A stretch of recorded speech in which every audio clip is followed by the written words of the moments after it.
He had only quietly given his neighbor a small, thoughtful gift, but that simple act of kindness caught the attention of a nearby police officer. The officer suspected James of theft and demanded to know where the gifts came from. Startled and confused, James was overcome with fear, terrified that the gifts would be taken away. He hurried off, pushing his little cart, but before he could get far, the officer stopped him and slapped on handcuffs without even giving James a chance to explain. Just like that, he was arrested and locked up. But what happened next stunned everyone. 10 minutes later, James was released. Two senior officers not only gave him free cake, they even invited him to watch a football game with them. The officer who arrested him, he was reprimanded. They made him write a formal apology and personally escort James to deliver the gifts to his neighbors. It wasn't because James had powerful connections, far from it. The older officers simply knew who he was. James may look like a grown man, but his mind has remained at the level of an 8-year-old. He walks the neighborhood every day with a small pushcart. He acts a little strangely, but he's gentle at heart. No one could ever imagine him breaking the law. James is quiet, withdrawn. The only place he truly feels at peace is by the football field. He often stands off to the side, silently watching the players sprint and pass, even in the heat of summer. It's the part of the day he enjoys the most. Then one day, everything changed. A player accidentally kicked the football off the field. It landed right at James's feet. Hey Einstein, why don't you try picking the ball up? James picked up the ball, but he misunderstood. He thought the players were giving it to him, so he simply kept it. One of the players saw this and ran straight to the coach, accusing James of stealing their ball, but the coach just smiled. He'd seen James around. If he liked football that much, what harm could it do? Unfortunately, not everyone saw it that way. The next day, the narrow-minded player gathered his teammates, locked James in a storage room, and shouted cruel things at him through the door. The coach rushed over when he heard the commotion. He opened the door and helped James out, but James didn't thank him. He just wanted to run. The coach was furious. He decided it was time the players learned a lesson. That same day, he pushed them hard on the field, drills from morning to sunset, until every one of them was completely exhausted. But punishing them wasn't enough. The coach knew he had to apologize on behalf of the team, so when James showed up again the next day, he walked straight over. But before the coach could say anything, James returned the football. He thought if he gave it back, the players might leave him alone, but the coach said, I just want to tell you I'm sorry about what happened.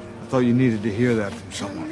Still feeling responsible, the coach asked James to join the team as his assistant. James didn't answer right away, but that night, when the team played a home game against Baker High, he showed up quietly on the sidelines. His eyes were full of hope. The coach saw that look, so the next day, when James appeared again near the training field, he asked an assistant to bring him a bottle of water. But when the assistant got close, James instinctively backed away, so the assistant gently placed the water in James's cart, to show he meant no harm. When James finally drank it, the coach knew this was the right moment. He spoke kindly, once again inviting James to join the team, and this time, he didn't just use words, he took action. He welcomed James into the team's inner circle. James came along, though he still said nothing. He wouldn't even say his name. He just tinkered with an old radio in the office. The coach figured he just needed more time, so he didn't push. Instead, he treated him to burgers and soda, and even gave James a ride home. Before leaving, the coach handed him a radio he had treasured for years. Thanks to James's directions, the coach found his home and met his mother. When he asked if James could join the team as his assistant, her answer was a firm no. She was afraid her son would be bullied. But when she saw how happy James was holding that radio, when she saw the smile on his face, her heart softened. She gently asked him, "You a nice man?" "Yeah."